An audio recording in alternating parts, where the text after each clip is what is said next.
Hello বন্ধুরা, আমি অনির্বাণ, তোমাদের friendly gardener and welcome back to another video. বাইরে ঝমঝমিয়ে বৃষ্টি হচ্ছে, আর অনেকে ভেবেছিলে যে এই বৃষ্টির মধ্যে কি অনির্বাণ মুশকিল আশা আনবে। না, একদমই সেই চিন্তার কোনো অবকাশ নেই। আমি যেমনটা তোমাদের প্রমিস করেছিলাম যে প্রতি রোববার মুশকিল আসান হবে, আর গত রোববার জিয়াদার সাথে যে স্পেশাল মুশকিল আসানের ভিডিওটা আমি দিয়েছিলাম, সেই ভিডিওতে তোমাদের এত ভালো ভালো কমেন্ট এসছে।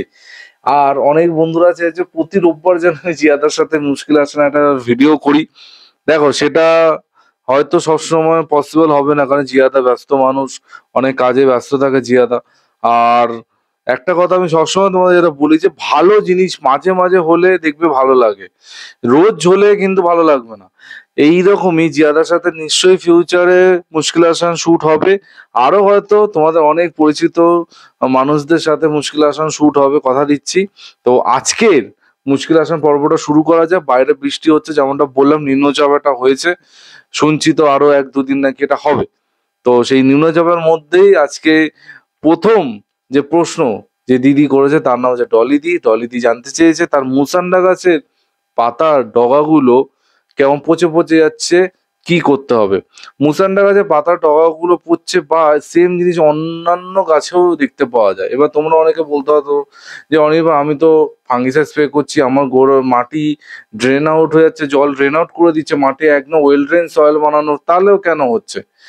দেখো, এই জিনিসটার একমাত্র কারণ হচ্ছে এই যে তোমাদের মাটি যতই ভালো তৈরি থাকুক, কিন্তু কন্টিনিউয়াসলি জল পড়লে এই যে জলটা একদম ডগার কাছে দেখবে অনেক সময় আটকে থাকে, ধরে থাকে, ওই জলটা ওখানে জমতে জমতে পাতাটা পচিয়ে দেয়।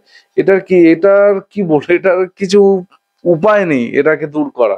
তো আমি একটা কথাই বলবো, যে যখনই বৃষ্টিটা থামবে একটুখানি গাছের কাছে যাবে, দরকার একটুখানি জলগুলো ছড়িয়ে দাও, বা যদি গোড়ায় অনেকটা জল জমে থাকে একটু ঢেলে ফেলে দাও। বা আরেকটা জিনিস তোমরা করতে পারো, যেই গাছটা দেখছো যখন ঝামেলা বেশি হচ্ছে, মাঝে মাঝে হচ্ছে, তো টবটাকে একদম সোজা করে ছাদের মধ্যে শুইয়ে রেখে দাও, যাতে তোমাদের এই সমস্যাটা না হয়। বোঝা গেছে? আশা করছি ডলিদি আপনি আপনার উত্তরটা পেয়ে গেছেন। এরপর প্রশ্ন এসছে বন্ধু অর্পণের কাছ থেকে। অর্পণ জানতে চেয়েছে, দাদা আগের বছরের কালেক্ট করা রাখা বীজগুলো কি জার্মিনেট হবে? আমি গতকালকেই একটা ভিডিও দিয়েছি, যেখানে কিন্তু জিয়াদা নিজের হাতে করে দেখিয়েছে কি করে শীতের বীজ বসাতে হয়। বিভিন্ন রকমের বীজ সেখানে দেখানো হয়েছে, মানে লিসিয়েন্থাস, মানে নন্দিনী থেকে শুরু করে, চেরি থেকে শুরু করে, গাঁদা থেকে শুরু করে অনেক কিছু দেখানো হয়েছে। সেইখান থেকেই অর্পণের হয়তো মাথায় এসছে প্রশ্নটা। হ্যাঁ, ডেফিনেটলি বীজ থেকে চারা হবে, যদি না বীজগুলো নষ্ট হয়ে থাকে। নিশ্চয়ই হবে, বোঝা গেছে? এবার যদি তুমি বীজগুলো ঠিক করে প্রিজার্ভ না করে রাখো, যদি তার মধ্যে জল ঢোকে, হাওয়া ঢোকে, বীজগুলো নষ্ট হয়ে যায়, তাহলে কখনোই ওটা সম্ভব না। যদি তোমার বীজ ভালো থাকে, কোনো ফাঙ্গাস না লেগে থাকে, একদম সুন্দরভাবে তুমি যদি রেখে থাকো, কোনো অসুবিধা নেই, তোমাদের ওই বীজেই কিন্তু জার্মিনেট হবে, 100% হবে। দেখলে তো জিওয়াদার নিজের প্রিজার্ভ করা বীজগুলোই কিন্তু জিওয়াদা ওখানে বসিয়েছে। তো যদি তোমার বীজের কোয়ালিটি ভালো থাকে, নিশ্চয়ই হবে, 100% হবে। ঠিক আছে। এর পরের প্রশ্ন এসছে দীপিকার কাছ থেকে। তিনি জানতে চাইছেন, দাদা আমার অ্যালামন্ডাটা খুব রুট বাউন্ড হয়ে গেছে, রিপোর্ট করব এখন? যদি রুট বাউন্ড হয়ে যায়, খুব সমস্যা হচ্ছে, মানে রিপোর্টিং করতেই হবে, এমন একটা পরিস্থিতি সৃষ্টি হয়েছে, নিশ্চয়ই করা যেতে পারে, কিন্তু এমন দিনে করতে হবে যখন বৃষ্টি হচ্ছে না। বোঝা গেছে? আর এখন আমি রুট কাটি করার অতটা মানে বলবো না, কারণ এই সময় রুট কাটলে কিন্তু একটা ঝামেলা হতে পারে গাছে। তো গাছটাকে জাস্ট টপ থেকে বার করে যেটুকু মাটি ঝরলো ঝরে গেল, তুলে একটা বড় টবে বসিয়ে দেওয়া হোক, এটা করে সব থেকে বেস্ট হবে। রুট কাটিং যা করতে হবে সেটা ফেব্রুয়ারি মাসে করলে আমার মতে ভালো। আর রিপোর্টিং করার পর গাছটাকে অল্প কিছুদিন, এই 2-3 দিন একটুখানি শেডি এরিয়া রাখলে গাছটা ভালো থাকবে। কারণ রিপোর্ট করার সাথে সাথে যদি ওর গোড়ায় প্রচুর জল পড়তে থাকে, বৃষ্টির জল, তাহলে অনেক সময় গাছের রুট ড্যামেজ হতে পারে। ঠিক আছে। আর এখন রিপোর্টিং করার সময় যেই পটেই মিক্সটা ব্যবহার করা হবে, সেখানে আমি বলবো বেশি সার না দেওয়াই ভালো। নর্মাল মাটি, বালি, ভার্মিকম্পোস্ট দিয়ে একটা হালকা মাটি তৈরি করে সেই মাটিতে রিপোর্ট করলে আমার মতে গাছগুলো সুন্দরভাবে জিনিসটাকে নিয়ে নেবে। এর পরের প্রশ্ন এসছে সুপ্রভার কাছ থেকে। আর সুপ্রভার কাছ থেকে প্রশ্ন আসাটা এখন একটা রুটিন হয়ে গেছে, মানে ওনার থেকে প্রশ্ন না আসলে আমি ভাবি কি হলো এই সপ্তাহে কিছু প্রশ্ন এলো না কেন। এটা মজা করলাম, আশা করছি আপনি কিছু মাইন্ড করবেন না। তো সুপ্রভা জানতে চেয়েছে তিনি 1 সপ্তাহ বাড়ি থাকতে পারবে না, গাছগুলো কি ব্যবস্থা করা যেতে পারে। এখানে একটা কথা বলি, এবার যদি আউটডোর গাছ হয় তাহলে তো কোনো চিন্তাই নেই, কারণ যা বৃষ্টি হচ্ছে আমার মনে হয় না কোনো সমস্যা হবে।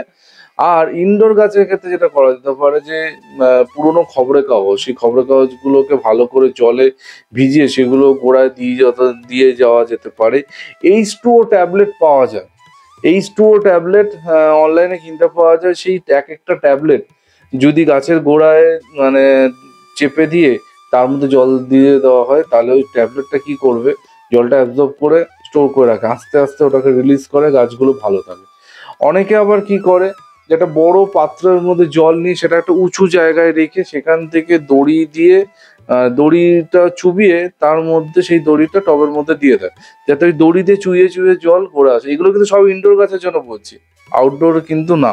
এবার প্রচুর আউটডোর থাকলে মানে সেটার কোনো এরকম টেকনিক নেই, একটা করা যেতে পারে একটুখানি শেডি এরিয়া রেখে দেওয়া যেতে পারে গাছগুলোকে, কিন্তু কোনো টেকনিক নেই সেটা জল দেওয়ার।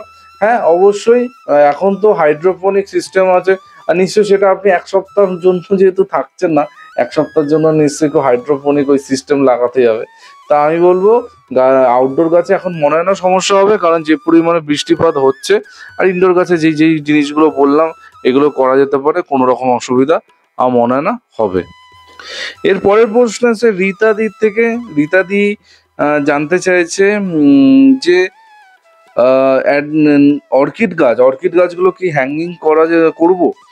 রীতাদি রিসেন্টলি মনোজিৎদার কাছ থেকে প্রথমবার অর্কিড নিয়েছে, আমাকে বলেছে অনেকবার খুব ভয়ে ভয়ে নিলাম, কিন্তু আমার মনে হয় না মনোজিৎদার কাছ থেকে গাছ নেওয়ার পর কারোর ভয়ের কোনো জায়গা আছে, কারণ মনোজিৎদা মানুষটা এরকম সব রকম হেল্প সব রকম সাহায্য করে।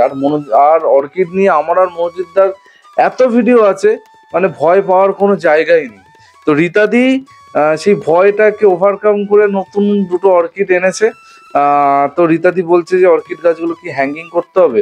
100% অর্কিড হ্যাঙ্গিং করলে সব থেকে ভালো থাকে, যত সুন্দরভাবে হ্যাঙ্গিংটা থাকবে, হাওয়া চলাচল করতে পারবে, গাছগুলো কিন্তু তত সুন্দরভাবে বাড়বে। তো যারা অর্কিড নতুন নিয়েছো বা নিয়েছেন অবশ্যই বলবো অর্কিডগুলোকে হ্যাঙ্গিং করলে কিন্তু গাছগুলো খুব ভালো থাকবে, খুব ভালো গ্রোথ হবে। রীতাদির আরো প্রশ্ন, আমার অ্যাডেনিয়ামের ডাল কেটে কিছু গাছ করেছি 2 মান্থ আগে, এই সময় রিপোর্টিং করতে পারবো। নিশ্চয়ই করা যেতে পারে, কিন্তু আমি বলবো একটুখানি যেদিকে বৃষ্টিপাত হবে না সেই রকম দিন থেকে রিপোর্টিংটা করা ভালো। আদারওয়াইজ এই বৃষ্টির মধ্যে রিপোর্টিং করলে অনেক সময় কিন্তু শিকড়ে একটা ঝামেলা হতে পারে। ঠিক আছে, তো বৃষ্টি বাদলা নেই, ডেফিনেটলি করে নিন। আর তারপর আরেকটা প্রশ্ন আছে রীতাদি, বোগেনভিলিয়ার যে গাছগুলো হার্ডপ্রুনিং করেছি তাদের খাবার দেওয়া যাবে। বোগেনভিলিয়া যে গাছগুলো হার্ডপ্রুনিং করা হয়েছে নিশ্চয়ই খাওয়া দেওয়া যাবে, কিন্তু ওই যে বৃষ্টির মধ্যে খাবার দিলে একটা ঝামেলা হতে পারে। বৃষ্টিটা যতক্ষণ না যাচ্ছে ঘাট থেকে নামছে ততক্ষণ দেওয়া যাবে না। হ্যাঁ এবার একটা বৃষ্টির মাঝখানে এমন একটা গ্যাপ তৈরি হলো যখন বৃষ্টিপাত হচ্ছে না, রোদ আছে ভালো, দিয়ে দিন, ঠিক আছে। আর জিয়াদা যেমন আগের সপ্তাহে বলেছিল যে মাটিটা ধার দিয়ে 2 ইঞ্চি মতো বার করে তারপর খাবারটা দিয়ে আবার মাটিতে ঢেকে দেবেন, তাহলে কি হবে গাছ খুব তাড়াতাড়ি খাবারটা নেবে। বোঝা গেছে? আশা করছি রীতাদি আপনার সব উত্তর আপনি পেয়ে গেছেন। এর পরের প্রশ্ন আসছে মুনমুন্দির কাছ থেকে। মুনমুন্দি জানতে চেয়েছে যে আমি কিছুদিন আগে বোগেনভিলিয়ার কাটিং করেছিলাম, এইরকম ভাবে কি বাকি যত গাছ আছে জুই, বেলি, টগর, এইসব গাছেও কি কাটিং করে দিতে হবে? একদমই না, একদমই এইসব গাছে কাটিং করা যাবে না। এইসব গাছে কাটিং করার টাইম হচ্ছে হয় ফেব্রুয়ারি মাসে বা বর্ষার আগে, এখন একদমই কাটিং করা যাবে না।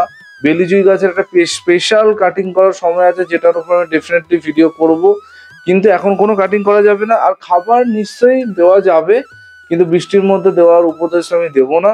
বৃষ্টিটা ধরলে যদি রোদ ভালো ওঠে, মাটি যদি শুকিয়ে যায়, তখন সেটা লিকুইড খাবার হতে পারে, সেটা জৈব খাবার হতে পারে, মিক্স খাবার হতে পারে, যেটা হোক সেটা দেওয়া যেতে পারে। কিন্তু বৃষ্টির মধ্যে আমি এই খাবার দেওয়ার ব্যাপারটা আমি বলবো না। বোঝা গেছে দিদি? আর কাটিং এখন একদমই না, কোনো গাছ কাটিং না, শুধু বোগানভেলিয়াটাই এখন কাটিং হবে। অন্য কোনো গাছে এখন কাটিং করলে তাহলে ফুল একদমই হবে না, মানে গাছ পুরো ডরমেন্সি, আর্লি ডরমেন্সিতে চলে যাবে, ফোর্সফুলি ডরমেন্সিতে চলে যাবে গাছ, মানে একদম গাছটা কিন্তু ক্ষতি হবে। ঠিক আছে, এর পরের প্রশ্ন প্রণয়দার থেকে এসছে। প্রণয়দা জানতে চাইছে, ভাই আমার অ্যাডেনিয়াম গুলো সিন্ডারে বসানো, এখন কি মিডিয়াতে মিক্সার দিয়ে দেবো? তো দাদাকে বলবো, দাদা এখন কোনো রকম খাবার দাবার দেওয়ার কোনো প্রয়োজন নেই, কারণ অ্যাডেনিয়াম গাছ প্রথমেই বলেছি অতিরিক্ত খাবারও একদমই পছন্দই করে না। আর এই যে যা বৃষ্টি হয়েছে, ওই বৃষ্টিতেই ওর কডেক্স ফুলবে, বৃষ্টির জলেই ওর কডেক্স ফুলবে, এখন কোনো কিছু দেওয়ার দরকার নেই। কিন্তু বৃষ্টি না পড়লে যদি আপনার মনে হয় যে না দিতেই হবে, গাছে যদি ভালো সবুজ পাতা থাকে, তাহলে ফলিয়ার স্প্রে করা যেতে পারে। বোঝা গেছে? কোনো এই সিন্ডারের মধ্যে মিক্স খাবার এইসব দিতে যাবেন না, তাহলে কিন্তু মানে ফাঙ্গাস একটা ঝামেলা হতে পারে, হিতে বিপরীত হতে পারে। বোঝা গেছে? ফলিয়ার স্প্রে করতে পারেন, বৃষ্টি বৃষ্টি হচ্ছে না, 1345 20 20 20 এই ধরনের স্প্রে করা যেতেই পারে। এর পরের প্রশ্ন এসছে অবন্তীর কাছ থেকে। অবন্তী বলছে, দাদা তোমার সানডের ভিডিওগুলো খুব হেল্পফুল, দেখো আমার এই প্রশ্নটা এবার যদি সলভ করে দিতে পারো।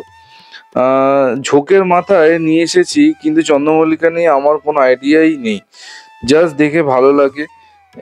এটা আর আমার কোশ্চেন, আচ্ছা এরপর কোশ্চেনটা আসছে, চন্দ্রমল্লিকার নতুন চারা এনেছি, মোটামুটি 6 ইঞ্চি সাইজ, এবার কিভাবে সুস্থ রাখবো, কি খাবার দেব, আর কত ফ্রিকুয়েন্টলি জল দিতে লাগবে, আর এক্ষুনি কি রিপোর্টিং করতে লাগবে? 6 ইঞ্চি নার্সারি টবে অলরেডি আছে।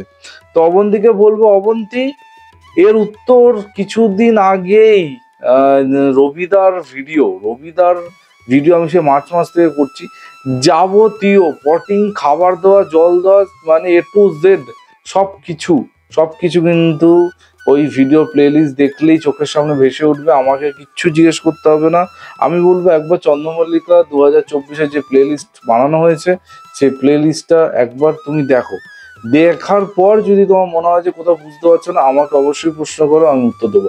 কারণ উত্তরটা আমি দিচ্ছি না, কারণ অলরেডি ওখানে একরকম ভাবে দাদা আর আমি দুজন মিলে অনেক ভিডিও বানিয়ে রেখেছি, সেগুলো দেখলে আমার মনে হয় তোমার সব উত্তরের নিবারণ হয়ে যাবে, গ্যারেন্টি। আর তারপরেও যদি উত্তরের নিবারণ না হয়, অনির্বাণ তো আছেই সবসময় উত্তর দেওয়ার জন্য। আর আজকে শেষ প্রশ্ন এসছে সন্ময় চক্রবর্তীর কাছ থেকে। সন্ময়দা বলছে, অনির্বাণ প্রতি রোববার তোমার এই উদ্যোগকে সাধুবাদ জানাই, তুমি সবার কথা এত মন দিয়ে শোনো আর সেগুলো উত্তর দাও, দেখতে কিন্তু খুব ভালো লাগে। হয়তো অন্যান্য দিন একটা দুটো ভিডিও মিস হয়ে যেতে পারে, কিন্তু এই রোববারের ভিডিওটা খুব হেল্পফুল।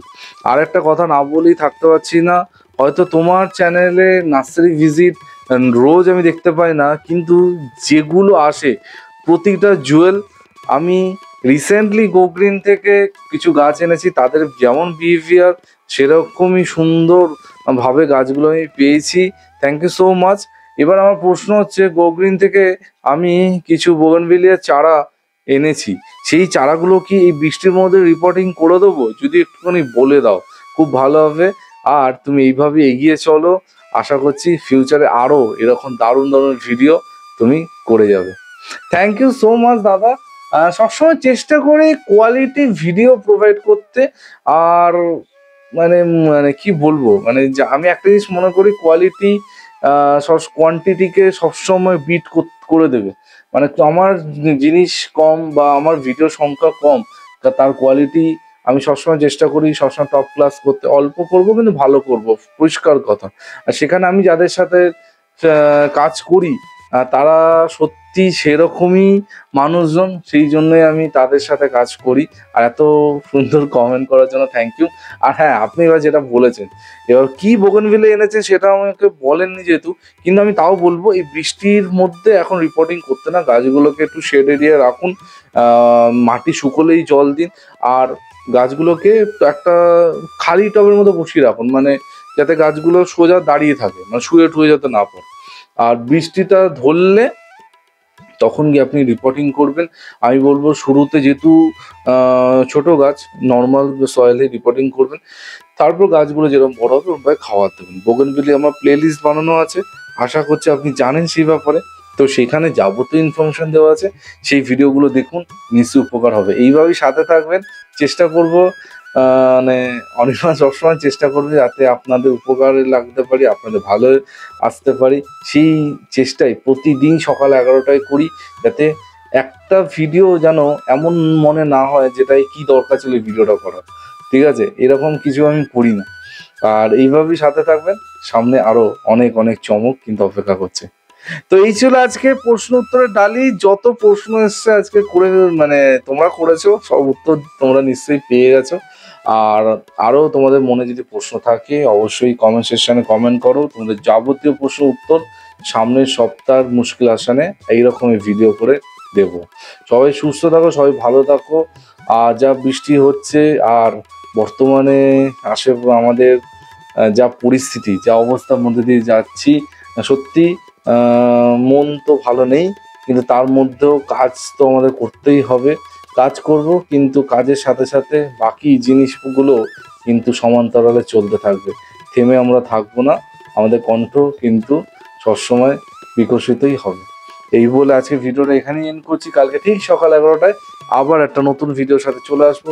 টিল দেন সবাই ভালো থেকো আর শুভ যেতে থেকো। ততক্ষণের জন্য বাই বাই।